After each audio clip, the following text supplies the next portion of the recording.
Hello friends, स्वागत है आपका हमारे यूट्यूब चैनल स्टडी नोट्स में। आज मैं आपको पीरियोडिक टेबल आवर्त सारणी के बारे में पढ़ाऊंगी। ये इससे जो क्वेश्चंस आते हैं एग्ज़ाम के लिए बहुत महत्वपूर्ण होते हैं। अभी ग्रुप डी का एग्ज़ाम होने वाला है, इसको मैं देखते हुए ये बना रही हूँ वीडियो। इस पर हर क्वेश्चंस के बारे में बताऊँगी। और क्योंकि पिछली बार जो ग्रुप डी का एग्ज़ाम हुआ था उसमें लगभग 3 से 5 क्वेश्चंस पीरियोडिक टेबल से आते थे, तो इसलिए मैं इस वीडियो को बनाना पड़ रहा है, क्योंकि इससे बहुत अच्छे अच्छे क्वेश्चंस निकल जाते हैं। तो बात ग्रुप डी का ही नहीं है, और बहुत से एग्ज़ाम्स के लिए ये बहुत ही महत्वपूर्ण इससे क्वेश्चंस आते रहते हैं साइंस के लिए। तो देख लेते हैं हम। पहले मैं इसको पहले बाद में बताऊंगी। मैं अभी इसके बारे में बताऊंगी कि कैसे तत्वों का खोज हुआ, कौन कौन से वैज्ञानिक ने इसको कैसे इस टेबल को बनाने के लिए कौन कौन से प्रयास किए, तो उनके बारे में थोड़ा सा जान लेते हैं। फिर मैं इसके बारे में बताऊंगी आपको कि ये सब तत्वों को कैसे सजाया गया है। पहले हम आधुनिक रसायन विज्ञान का जनक किसे बोलते हैं, क्योंकि हम रसायन विज्ञान का चैप्टर पढ़ रहे हैं, तो सबसे पहले ये जान लेते हैं कि आधुनिक रसायन विज्ञान का जनक किसे कहा जाता है। लेवोजियर को। लेवोजियर हमारे रसायन विज्ञान के जनक माना जाता है इन्हें। अब हम देख लेते हैं, जब तत्वों की खोज होने लगी, कुछ तत्व पाए जाने लगे, तो उन्हें सजाने की उनकी हर तरह की गुण थी। किसी किसी की गुण अलग थी, कोई द्रव था, कोई ठोस था, कोई धातु था, कोई अधातु था। तो इनको सजाने के लिए बहुत वैज्ञानिकों ने प्रयास किए, जिनमें कि ये सब वैज्ञानिक हैं। तो जैसे कि प्राउड की परिकल्पना, डोवनेयर का त्रिक सिद्धांत, डूमा का सम्मूलक, न्यूलैंड का अष्टक नियम। तो इन्होंने तत्वों को सजाने की कोशिश की, लेकिन इनमें अभी कोई सफल नहीं रह पाया। किसी न किसी में कोई ना कोई कमी आती गई, जिसके वजह से इनके सारणी को हम गलत मान लिए, और आज तब जाकर हमारा आधुनिक आवर्त सारणी का निर्माण हुआ मोज़ले के द्वारा। तो उसके बारे में मैं बताऊंगी, पहले इनके बारे में देख लेते हैं। तो इन सब वैज्ञानिकों में इन डोबनेयर का त्रिक सिद्धांत थोड़ा सा, और न्यूलैंड का अष्टक नियम, इसके बारे में मैं थोड़ा ज़्यादा बताऊंगी। और मेंडलीव का आवर्त सारणी जो है, इनके बारे में, क्योंकि इनसे क्वेश्चंस भी आते हैं कि त्रिक सिद्धांत किसने दिया, तो डोबनेयर, ये क्वेश्चंस आते हैं। अष्टक नियम किसने दिया, तो न्यूलैंड्स ने। और मेंडलीव का तो ये तो बताना है, इसलिए कि इससे ही विकास करके मोज़ले का आवर्त सारणी का निर्माण हुआ। तो इन तीनों के बारे में बता रही हूँ, ये सब इतना महत्वपूर्ण नहीं है। डोवरेनर का त्रिक सिद्धांत, जब इन्होंने अपना सारणी बनाया, तो लगभग 18 से 21 तत्व उस समय खोजे गए थे। 18 से 21 तत्व थे, तो इन्होंने 3-3 के श्रृंखला में बनाए अपना। तो इनका मानना था कि जैसे ए बी सी, ये 3 कोई तत्व हैं, 3 अलग अलग तत्व हैं। तो इसके परमाणु भार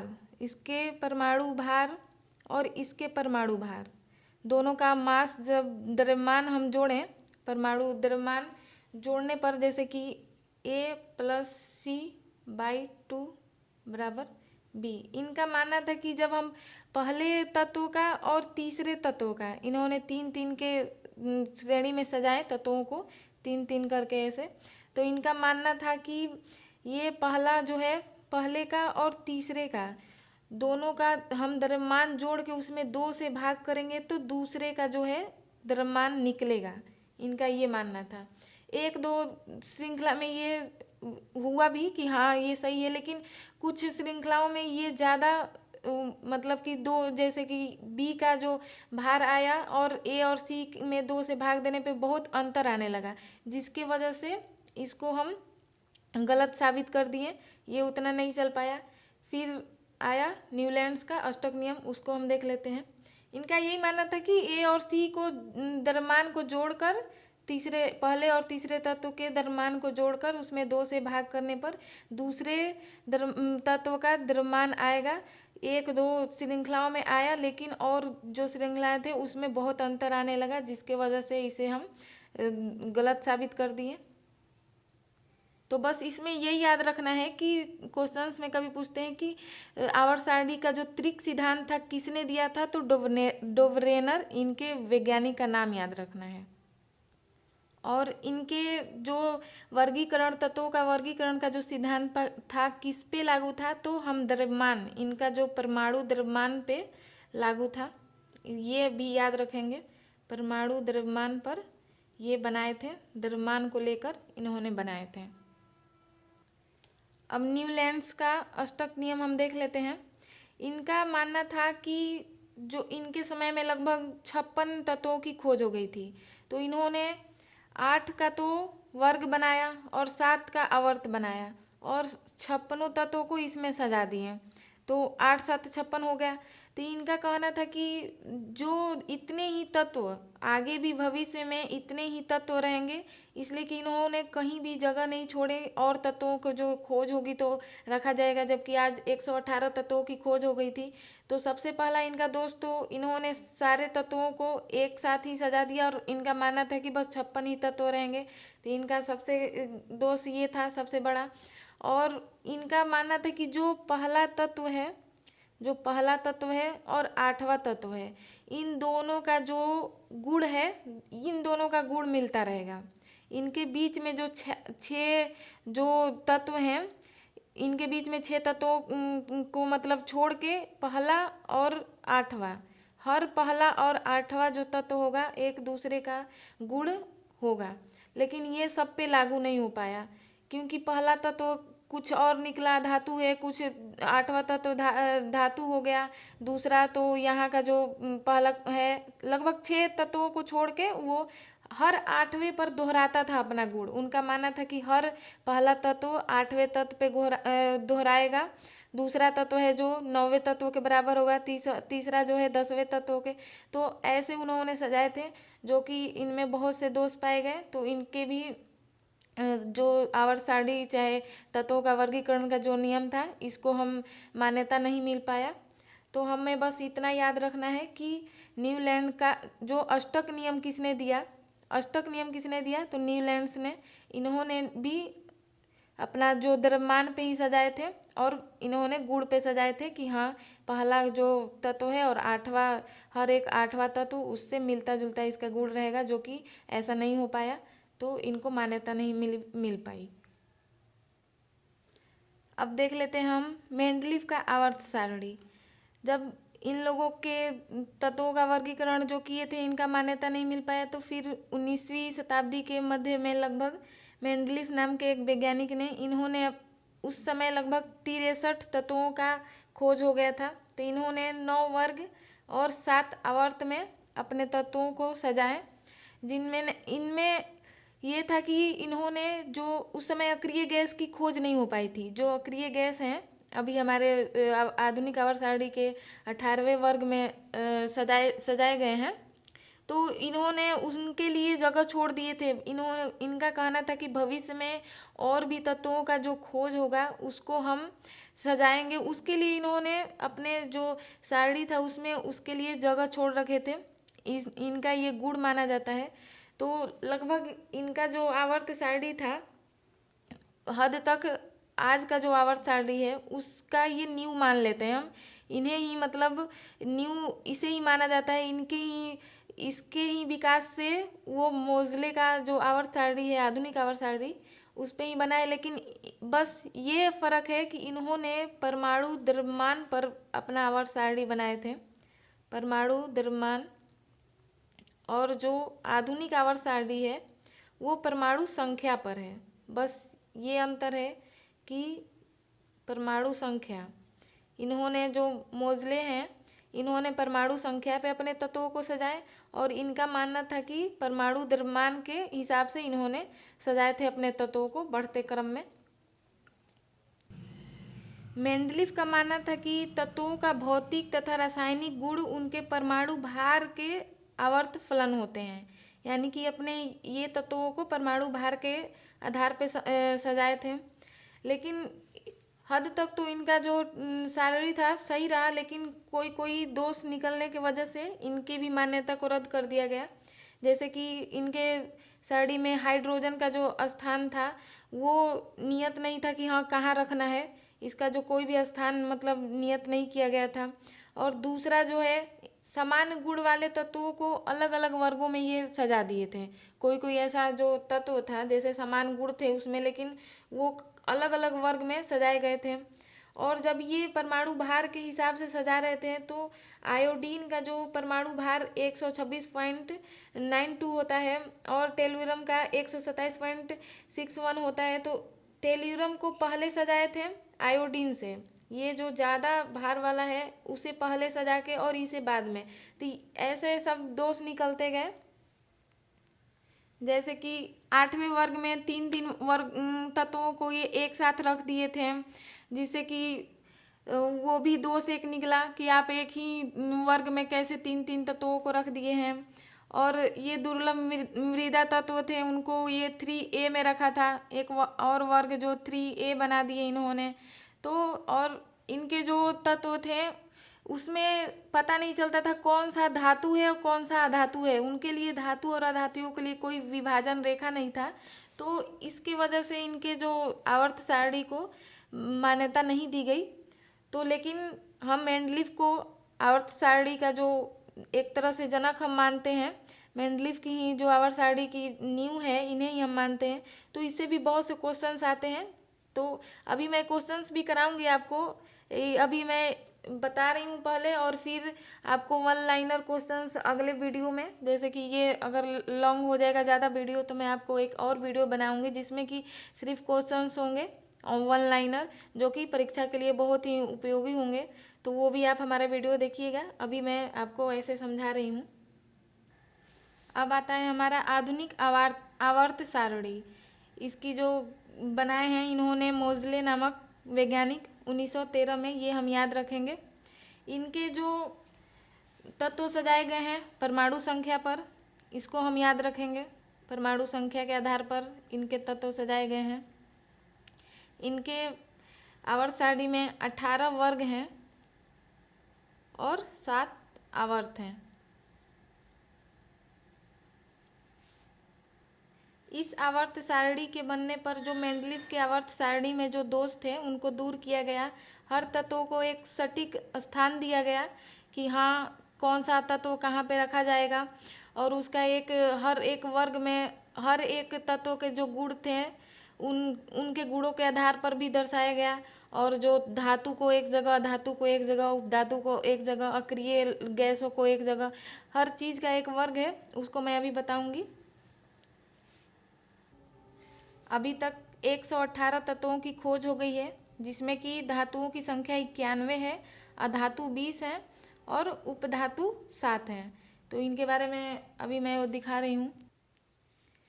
ये यहाँ से ये 18 वर्ग हैं, एक से लेकर यहाँ तक 18 वर्ग हैं और ये 7 आवर्त हैं। तो इनमें हमें सजाया गया है। ये पहला ग्रुप हो गया, ये दूसरा ग्रुप हो गया।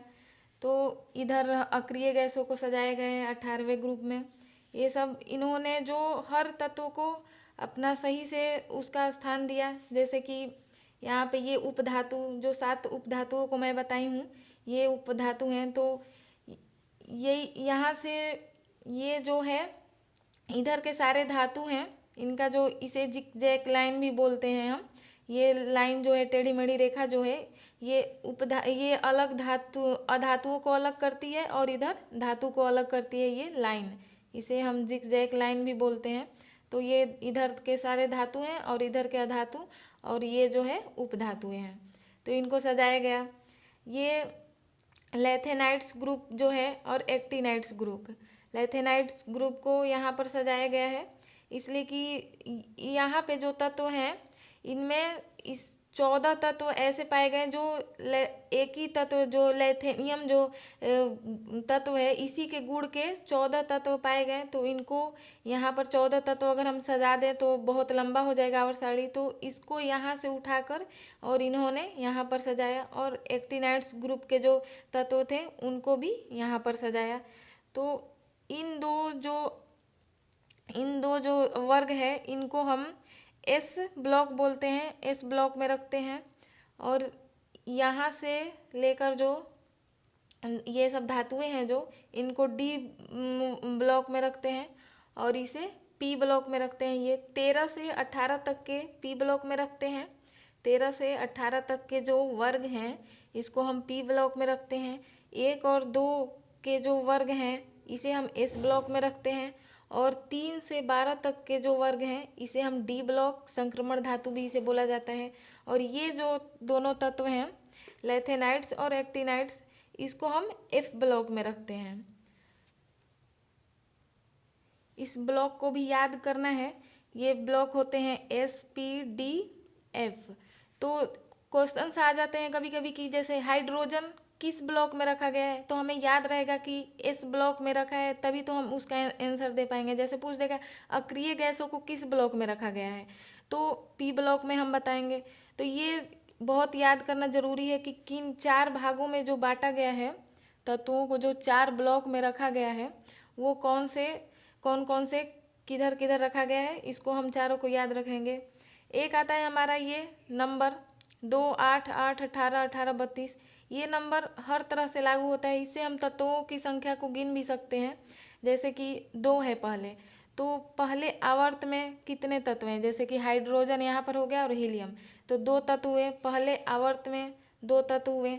फिर ये दूसरा हो जाता है 1, 2, 3, 4, 5, 6, 7, 8, तो 8 ये तत्व हो गए। फिर पुनः 8 है तो ये 8 तत्व हो गए। फिर पुनः 18 है तो 18 ये तत्वों को, ये आवर्त ही 18 है पूरा। तो इस संख्या से हम पूरा तत्वों की संख्या हम निकाल सकते हैं यहाँ तक 32 तक। और ये जो 7वां वर्ग है इसमें अभी और तत्वों का प्राप्त करना है, तो ये जो है ये अस्थाई नहीं है। तो हमारा 6 तक, ये जो 6 संख्याएं हैं ये इतने तत्वों को ये बताता है। और अगर हमें जैसे कि परमाणु संख्या नहीं याद है, जैसे कि हाइड्रोजन है, हाइड्रोजन की परमाणु संख्या 1 है, अब हमें अगला परमाणु संख्या निकालना है, तो हमें इसे जोड़ देंगे। जैसे कि 1 है, 1 में हम पहले 2 जोड़ देंगे तो ये 3 हो जाएगा, और 3 जो कि लिथियम का है। और अगला निकालना है तो हम 8 जोड़ देंगे, 3 में 8 जोड़ेंगे तो 11 हो जाएगा। और उससे भी अगला निकालना है तो और पुनः 8 जोड़ देंगे, तो 11 में 8 जोड़ेंगे 19 आ जाएगा। अगला और निकालना है तो 18 जोड़ देंगे, 19 में 18 जोड़ेंगे 37 आ जाएगा रुबिडियम का। तो ये संख्या है, इसे भी हम याद रखेंगे तो इससे हम तत्वों को भी जोड़ के निकाल सकते हैं। और अगर पूछ दे जैसे कि चौथे आवर्त में तत्वों की संख्या कितनी है, तो चौथा ये 18, तो हम ऐसे याद भी कर लेंगे कि 2, 8, 8, 18, तो चौथे में कितना 18। ऐसे भी हम तत्वों का संख्या निकाल सकते हैं। ऐसे भी पूछता है क्वेश्चन कि दूसरे आवर्त में तत्वों की संख्या कितनी है, तो दूसरे में 8 हम बताएंगे। तो ये जो संख्या है ये बहुत ही महत्वपूर्ण है, इसे भी याद रखने योग्य है। ये तो हो गया। अब देख लेते हैं ये आवर्त सारणी को अलग अलग रंग में क्यों सजाया गया है। जैसे कि ये पहले वर्ग के तत्वों को हम बोलते हैं एल्कली मेटल, क्षार धातु इसे बोला जाता है। यहाँ पर इसका जो नंबर भी दिया गया है, ये देखिए इसके रंग से इसके रंग को हम मैच करेंगे, जिसको बताया गया है कि ये क्षार धातु है, तो इसमें क्षार धातुओं को सजाया गया है। दूसरे में एल्कालाइन अर्थ, जिसे क्षारीय पार्थिव धातु या क्षारीय मृदा धातु बोलते हैं, तो इसमें क्षारीय मृदा धातु को सजाया गया है।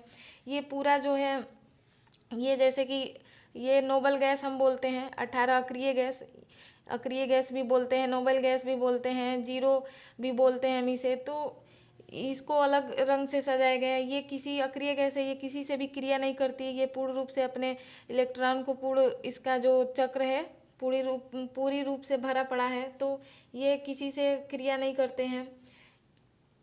ये है हमारा नॉन मेटल धातुओं, ये इनको यहाँ पर सजाया गया है। ये 17वें वर्ग में हैलोजन को सजाया गया है, 17वें वर्ग हैलोजन को बोला जाता है।